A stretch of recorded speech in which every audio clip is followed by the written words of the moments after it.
मोरे राम।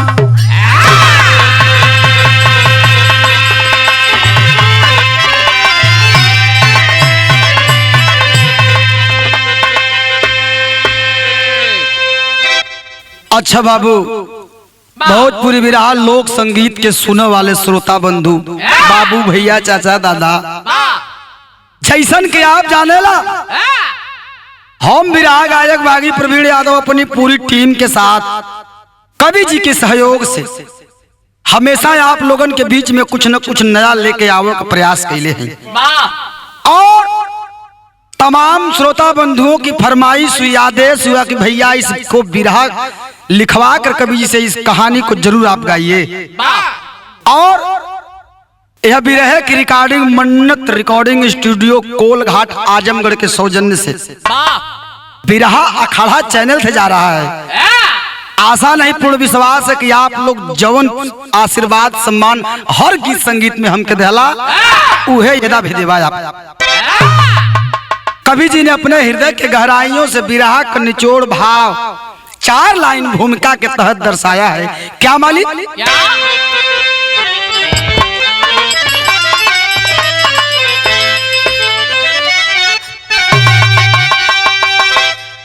जाम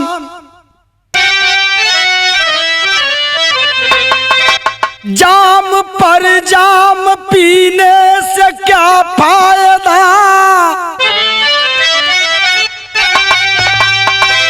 पीने वाले से बढ़कर पिलाना बुरा,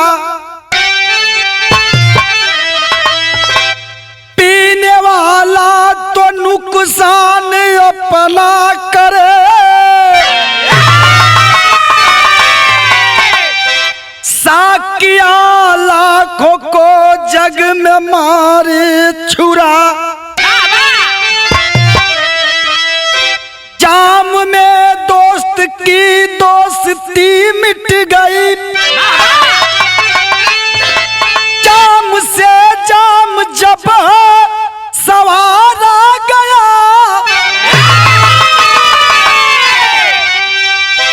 जाम से जाम पीना संभल कर जरा,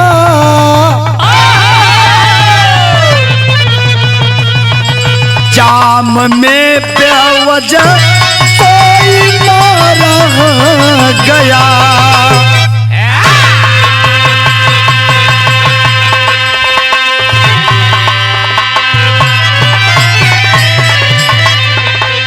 बारे कवि जी, जाम से जाम पीना संभल कर जरा, जाम में बेवजह कोई मारा गया। हमरे विरहा का शुरुआत भई, कवि जी एक लाइन कव्वाली का संकेत कैलन। ऊ कव्वाली है कौनो हमरे मतनी ईमानदार लड़का जब ठोकर खैले है तो सुषमा मती लड़की से कहलक बाबू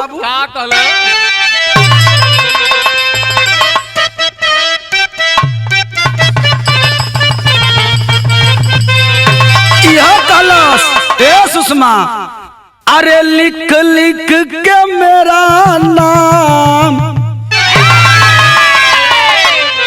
कि लिख लिख के मेरा नाम जमी से मिटा दिया। जियो जियो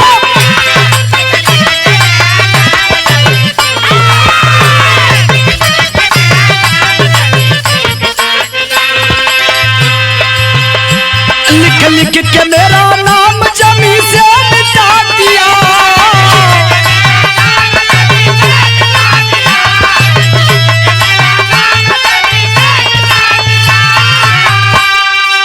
तो लिख लिख के मेरा नाम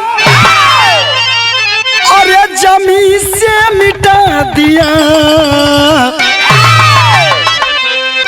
अच्छा किया जो खाक में, अच्छा किया जो खाक में मुझको मिला दिया।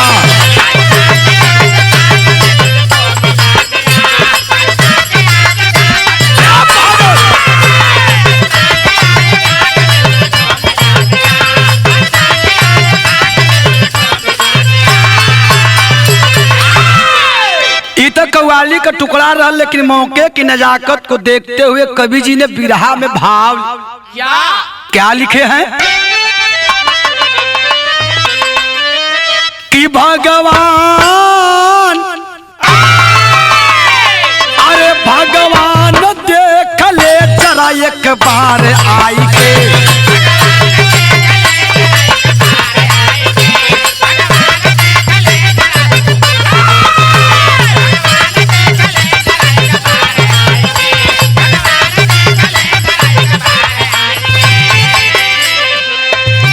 भगवान देख ले जरा एक बार आई के,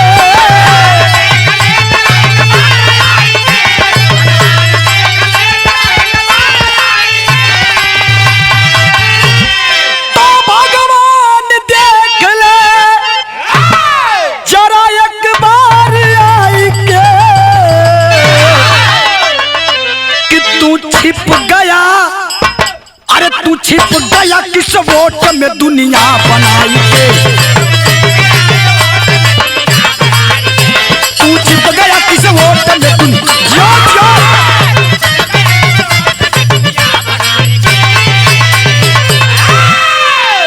आओ बाबू, बात कहाँ का हमारे बिरहा का शुरुआत हो गई साफ साफ नजम के लाइन में।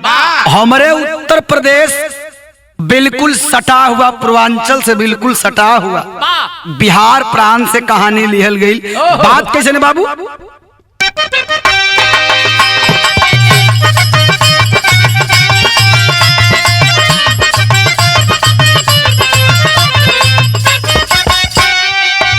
बात कहाँ का,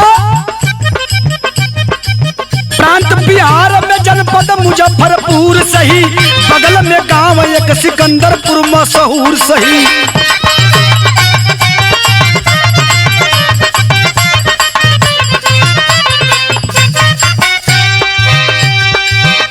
राकेश और संतोष बचपन से ही यार रहे, राकेश और संतोष जो बचपन से ही यार रहे, एक दूजे के लिए मरने को तैयार रहे।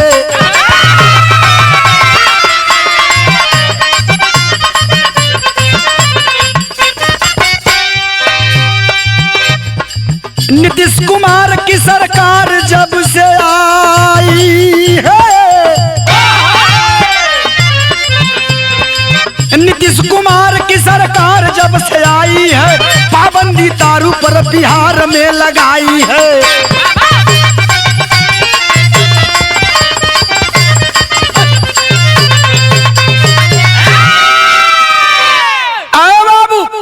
बिहार प्रांत मुजफ्फरपुर जनपद से जिला मुख्यालय के थोड़ी के बगल में एक गांव बा, मशहूर गांव सिकंदरपुर। सिकंदरपुर गांव के बरियार आबादी वही एक गांव का रहे वाला दुई मित्र राकेश और संतोष, दोनों की इतनी मित्रता थी, इतनी घनिष्ठता थी, अगल बगल के लोग मिसाल दे के रे हाँ तो भाई गजबे का दोस्ती बा।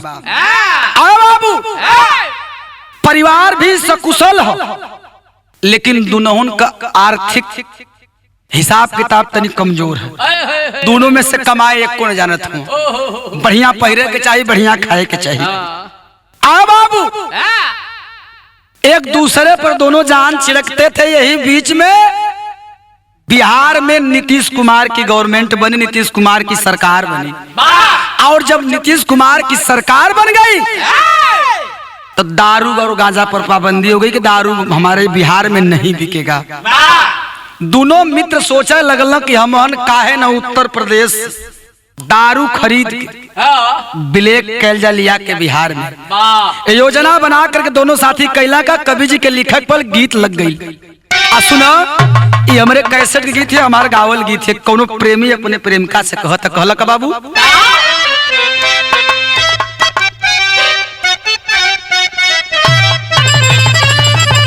यह कहलस, अरे जान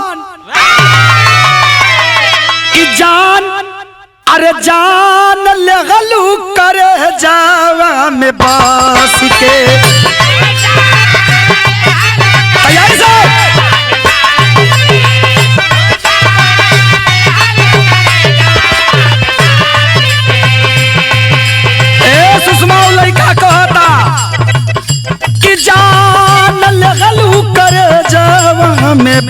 फांसी के खेलत रहलू तू बहिया में हंसी के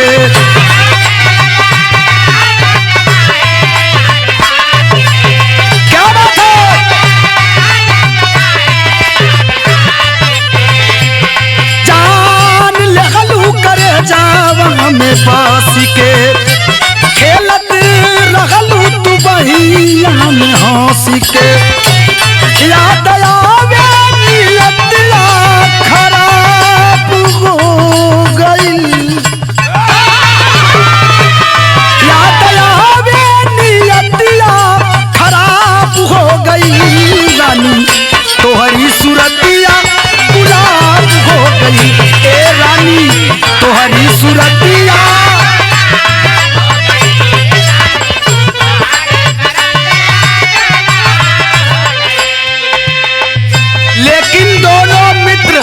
कवि जी विरह में से सुघर भाव लिखत हैं दोनों मित्र अपन योजना बनाई के तैयारी कर लालन कवि जी के लिखक पर विरह में का दोनों चोरी चोरी बेचेल शराब हो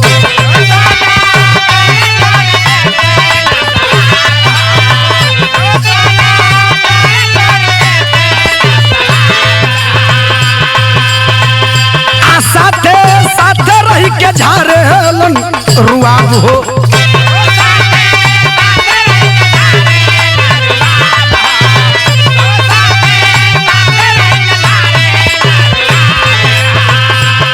दोनों चोरी चोरी बेचेलन शराब हो साथे साथे रही के झारेलन रुआब हो नाम छटवा में दोनों के बदनाम हो गई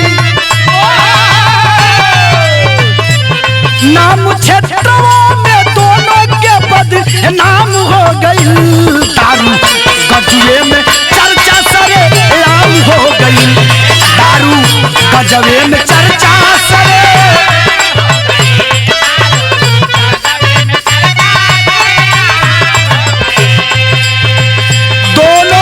तस्करी स्मगलरी चर्चा का विषय बन गया कि रे बाप धीरे धीरे राकेश और संतोष तो बड़े पैमाने पर तस्करी करने लगे तब एकर भनक प्रशासन तक पहुंचल भैल का भैया प्रशासन घात लगा के देखा छापा मर ले बा प्रशासन घात लगा के देखा छापा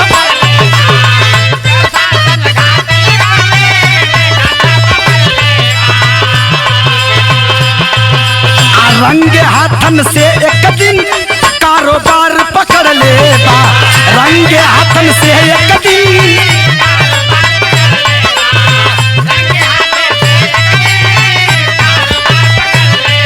घात लगा करके प्रशासन के आला अधिकारी रास्ते में छिपे हैं जैसे ही गाड़ी में पिकअप में शराब भर के राकेश और संतोष निकले एकाएक ओवरटेक करके गाड़ी को रुकवा लिया गया तो राकेश भाग नहीं पाया इसलिए कि वो गाड़ी चला रहा था संतोष बाएं की सीट पर अकेला बैठा था लेकिन जैसे ही प्रशासन की गाड़ी को आता देखा अचानक गेट को खोला और चलती ही गाड़ी में से थोड़ी रफ्तार थी कूद गया वह संतोष कूद कर भागने में सफल हो गया इधर राकेश को पुलिस पकड़कर जब ले गई मुकदमा चला जेल हो गई तो जब जेल हो गई तो कवि जी के लिखक का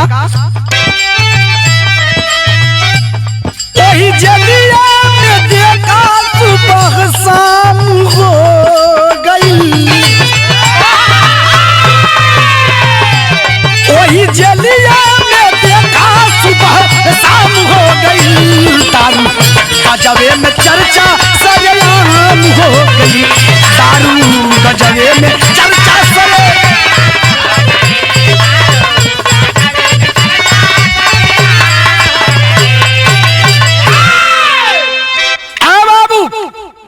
प्रशासन के लोग जब राकेश को रंगे हाथों पकड़ लिए आबकारी के तहत मुकदमा चलाया गया, राकेश को जेल हो गई। और जब राकेश जेल में गईलन, कुछ है दिन के बाद जेल में संतोष राकेश से मुलाकात करे बदे गईलन। दोनों मित्र पहले तो एक दूसरे के पकड़ के रोलन की मित्र कहां से किस्मत टेढ़ाइल के अमन जा पुलिस के हत्थे चढ़ गई। लेकिन जब वह संतोष अपने मित्र से विदाई लेकर जेल से मुलाकात करने के बाद वो घर वापस जाने लगा, राकेश एक बात कहा कि मित्र मैं तो जेल में हूं, घर पर मेरी धर्म पत्नी अकेली है, मेरे एक मित्र हो, सखा हो, पैसा तो है, लेकिन मौके मौके से जाकर हाल चाल लेते रहना, कोई भी हैरानी हो परेशानी हो तो मदद करते रहना। भाई की बात को स्वीकार करके जब संतोष चला है तो कवि जी के गीत बदले के पड़ल। आई ताजा है बहन, चरिये दिन का हमारा बिरहा की मशहूर गायिका सुषमा भारती का गावल गीत है। का गीत है, इनके बहुत ढले ले रहे, कैसे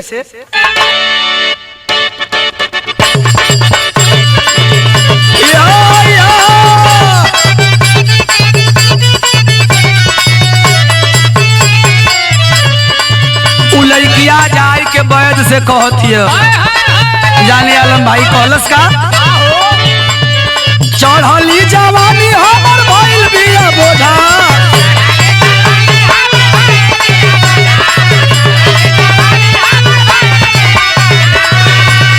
कहो सुषमा चढ़ली जवानी हमर भइल बिया बोझा, ए ओझा जी झाड़ दी ढोलिया के सोजा, ए झाड़ी झाड़ दी।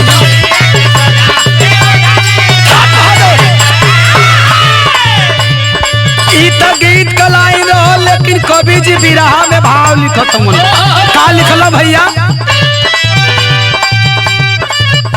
अरे चढ़ली जवानी भइल किसमिस छोहरा, तैयारी लगे भागो।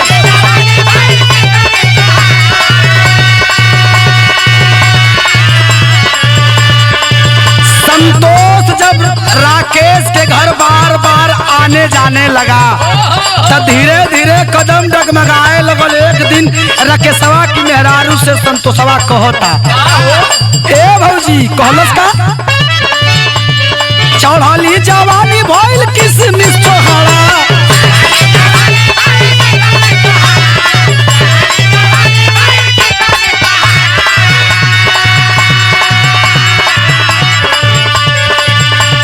चढ़ली जवानी भइल किसमिस छोहरा, ए रानी हो बुझा तनी प्यार के पहाड़ा, ए रानी हो बुझा तनी प्यार के पहाड़ा।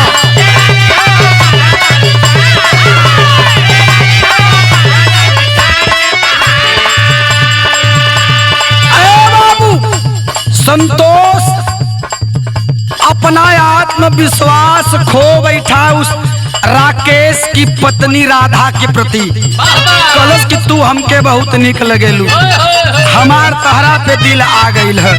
तब लोग कहल कि आदमी का किस्मत और औरत का चरित्र कब बदल जाएगा कोई ठिकाना नहीं। कवि जी के अंतरा में लिखा का अरे धीरे धीरे प्यार वाली गीतिया पढ़वल,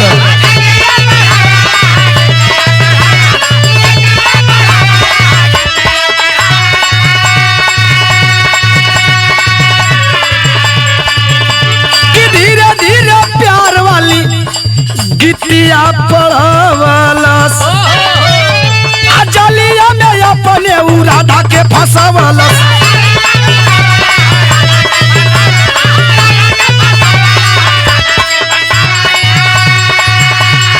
आखिर एक दिन वह राधा संतोष की बात को मान करके उसके आगोश में चली गई। अरे गौवा के लोग देखे दोनों के नजारा,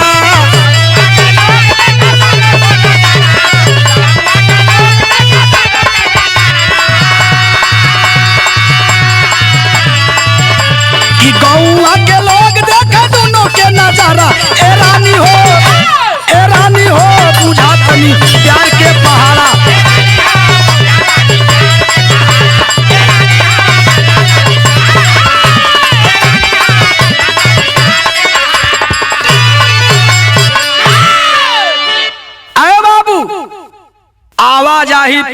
के चलते तनी ज्यादा हो गई।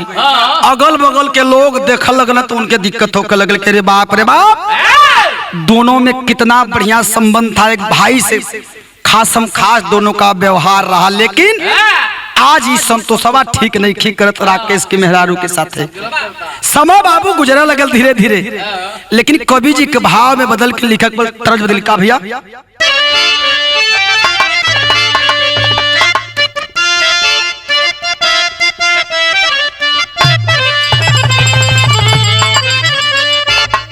अरे दुल्हा छुट्टी लेके आवत बाट घरवा, आज टेलीफोन आइल हो।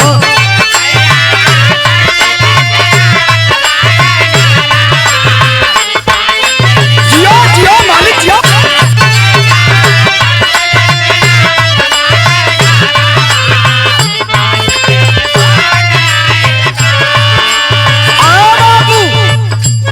संतोष और राधा के कुकर्म का पूरे जवार में चर्चा होने लगी। चर्चा के विषय बन गई यही बीच बेल हुई। राकेश जब बेल पर घर आया तो लोग बतावे लगल भैया ये ठीक ना भयल। तब कवि जी के लिखत पड़ल कि अइले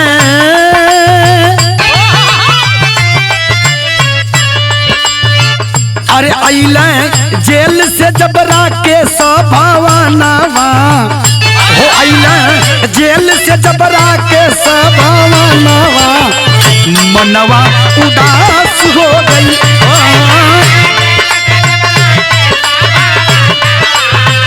मनवा उदास हो गई।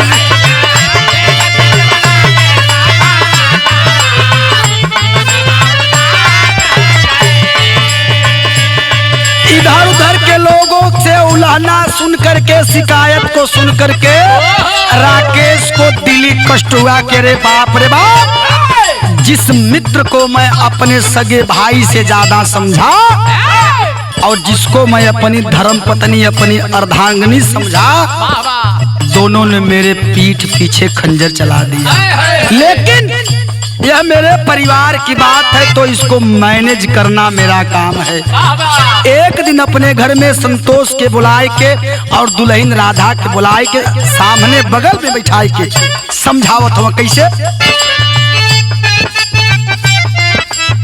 राधा संतोष के राकेश समझवल, राधा संतोष के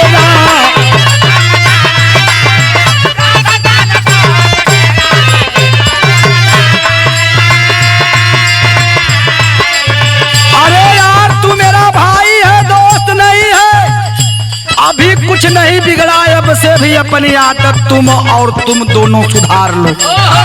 सुबह का भूला शाम को घर आ जाए तो उसे भूला नहीं कहते हैं। कवि जी लिखलन राधा संतोष के राकेश समझवला, आदत सुधार लेबा प्यार से चेतवला, आदत सुधार लेबा प्यार से।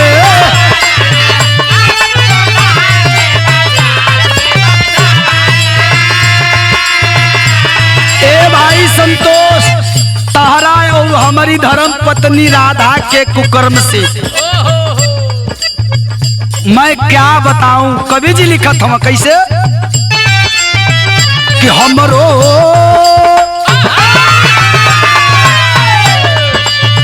अरे हमरो झुकल बा शर्म से गर्दनवा, कि हमरो झुकल बा शर्म से गर्दनवा, मनवा उदास हो गई।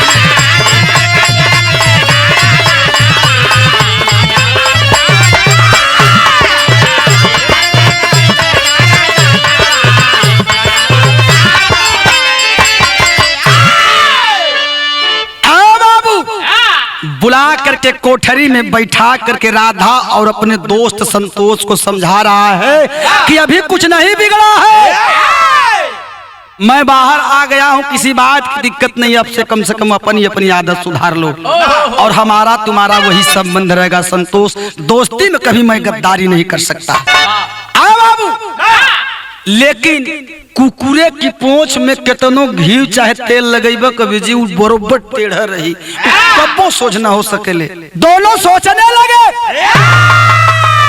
कि यार 2.5 साल का समय गुजर गल, हमन के बड़ा खुशी खुशी जिंदगी बितावत रही, लेकिन हम दोनों के बीच में जेल से छूट कर राकेश अरोड़ा बन गया। क्यों ना किसी जुगाड़ से, किसी उपाय से इसको ही रास्ते से हटा दिया जाए और हम लोगों का रास्ता क्लियर हो जाएगा। यह सोच के योजना बनौलन। शाम का टाइम 2.5-3 बोतल शराब मंगाई के, बकरा का मीट कटल लिया के घर में राधा बनावत थी, कुल हड्डीदार पीस मीट बनत बा।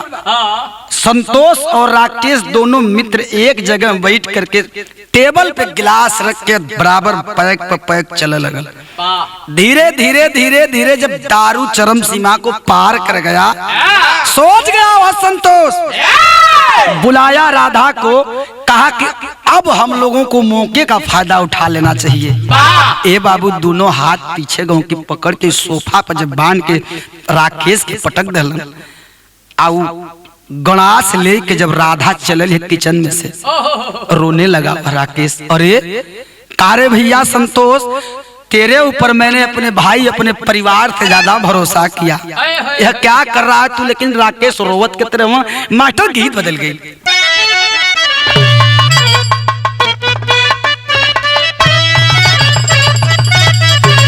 वह गीत हो कि जोई गम जनती, जोई गम जानती, जोई गम जानती,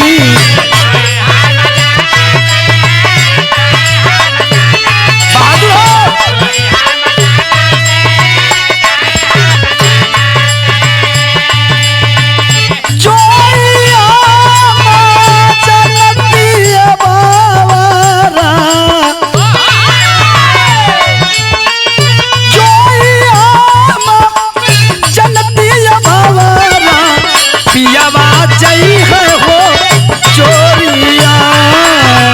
जोई हम जानती, जोई हम जानती।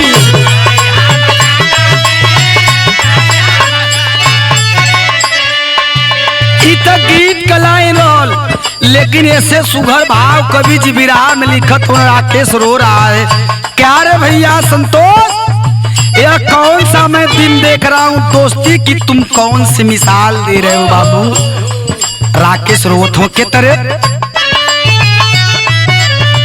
मरना परनवा,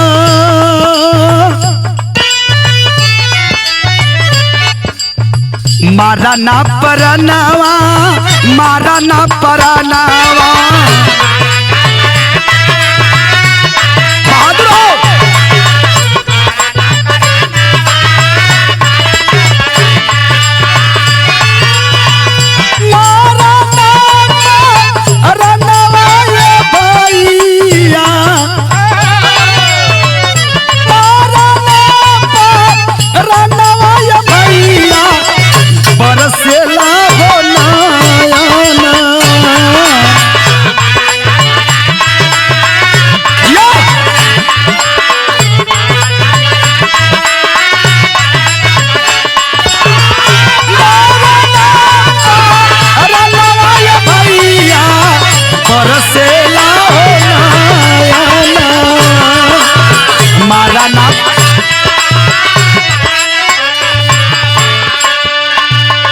लाख दुहाई देता रह गए अपनी पत्नी का, वह पैर पकड़ रहा है, ना हो राधा ना, ऐसा ना इंसाफी हमारी साथ मत करा।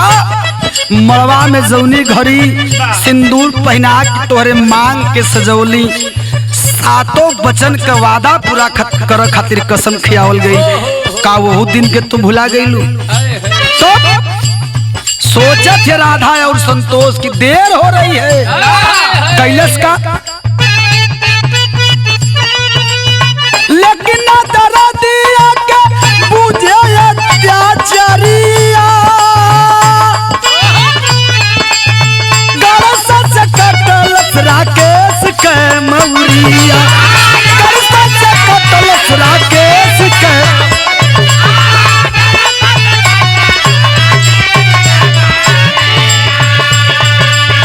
बाबू राकेश दोनों हाथ को पीछे से पकड़ा है। वह नीच कमीनी निर्दयी कसाई राधा वह गड़ास ले ले चला धलस गर्दन पर। ए बाबू फुटबॉल की तरह गर्दन धड़ाक से छटक के किनारे हो गया। तब उड़ गयल सुगनवा, उड़ गयल सुगनवा।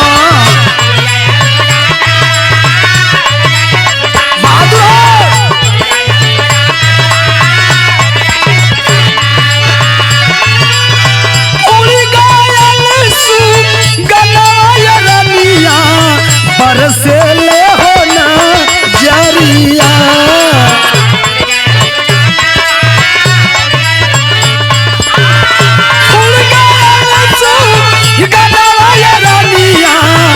बरसे ले होना।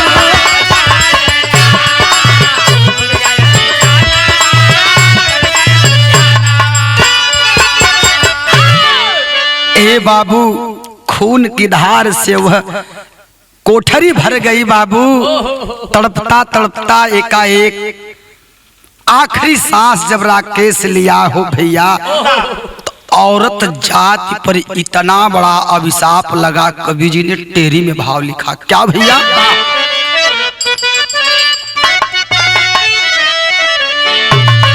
अरे मोरे राम की सिंदूर की लाली काली पड़ गई सारी।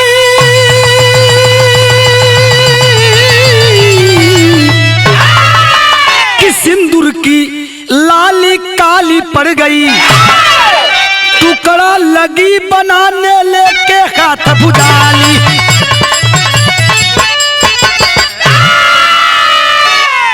बाबू सिंदूर की लाली काली पड़ गई, टुकड़ा लगी बनाने लेकर हाथ भुजाली।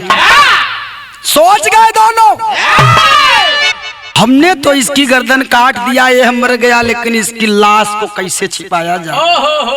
बारे वह निर्दयी औरत जात के नाम पर अभिशाप बन गई बाबू। वो गड़ास से लसिया का टुकड़ा छोट छोट काट के बनावे लगल। आज जब बनावल लगल तो कवि जी के पहपट में लिखा पड़ल भयल का,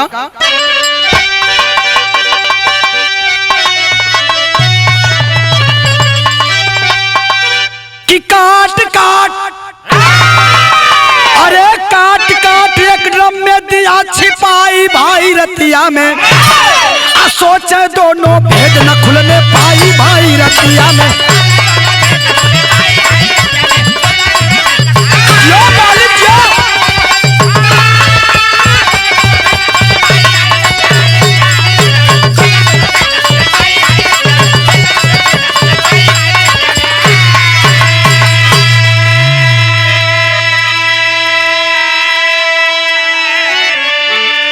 अरे बाबू छोट छोट टुकड़ा बनाए के लाश वही पानी का ड्रम बा, पानी के ड्रम में रख के ऊपर से ढक्कन बंद कर दलन और सोचत हम कि एक एक कहाँ हटावल जाए। तो अपने मन में दोनों सोचे कहाँ वाले के जाई हो। आ गूगल से तब सर्च किए हैं आ कैसे लाश गलाई हो। डाल केमिकल सोचे दे मिटाई भाई रतिया में। आ फटल ड्रम तब लसिया गई छिटाई भाई रतिया में।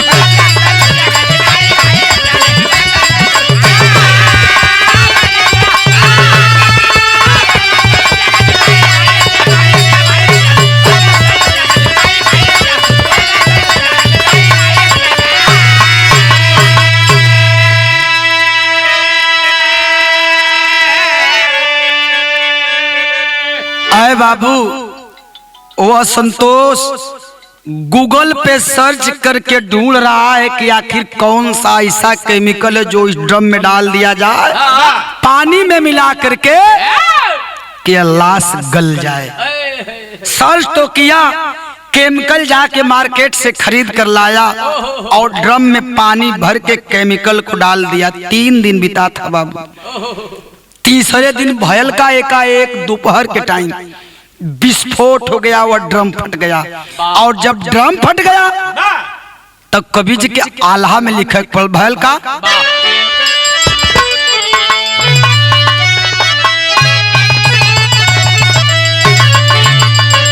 हाय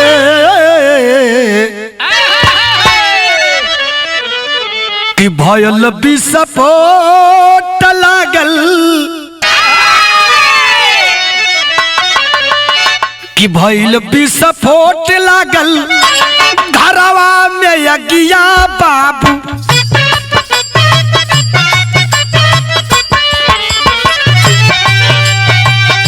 गौआ को लोग आके रहलन बुझाई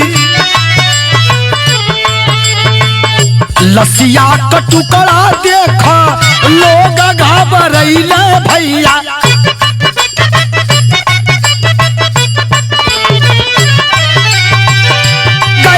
खबरिया थानेदार गइलन आई ए बाबू गांव जवार को लोग सोचल कि अरे बाप रे बाप राकेश के घर में आग लग गई जाए के लोग आग बुझावत हवन लेकिन देखल कि जगह जगह मांस का लोथड़ा वो कटा हुआ टुकड़ा लाश का जब लोग देखलन आनन फानन में फोन कैलन थाने पर दरोगा जी अपने लश्कर को साज करके जब मौके का मुआयना करने पहुंचे तब मार मार पूछे लनता रोगा सारी बतिया भैया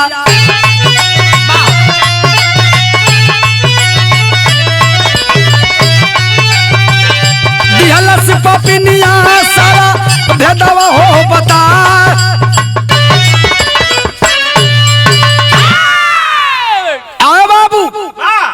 महिला पुलिस बल अख्तियार किया गया उस राधा को जब पकड़कर अपने कस्टडी में ले करके तो लोग बतावल भैया मारी से भूत भागेला आखिर अपने जुर्म और संतोष के जुर्म को कबूल की वह राधा के हम लोगों ने योजना बना करके दारू पिलाकर अपने पति राकेश की हम लोगों ने हत्या किया और उसकी लाश के टुकड़े टुकड़े करके मैं ड्रम में रखी थी और उसमें केमिकल डाल के हम लोग उसे गलाना चाहते थे वही फट गया। अरे बाप दरोगा अपने सर को पीटने लगे क्या इस जमाने में ऐसी भी औरत होती है। मुकदमा चला दोनों जेल जा रहे हैं भाई लेकिन कवि जी भाव खड़ी में लिखल का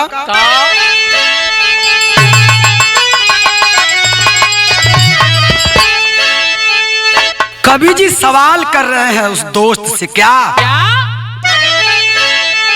कि हथकड़ी लगा के अरे हथकड़ी लगा के दिहाला जेल में पटाई हो अब पवला काव पापी बाबू पवला काव पापी दाग यारी में लगाई हो पवला काव पापी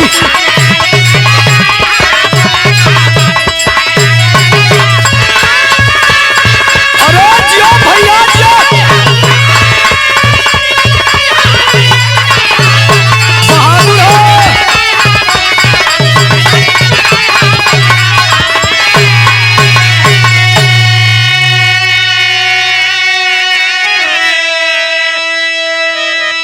हथकड़ी लगा के दिहलन जेल में पठाई हो पवला काव पापी दाग यारी में लगाई हो दोस्ती के नाम पर कलंक निकले तुम इतना घिनौना कार्य कर दिए।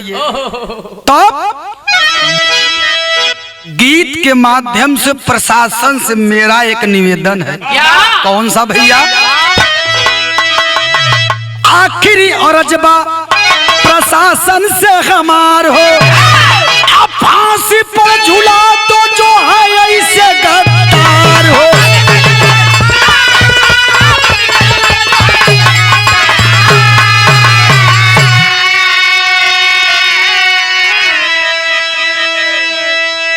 सोचा समझाया गवा अब कैसन दिन आई हो। अब पवला का पापी बाबू पवला का पापी दाग यारी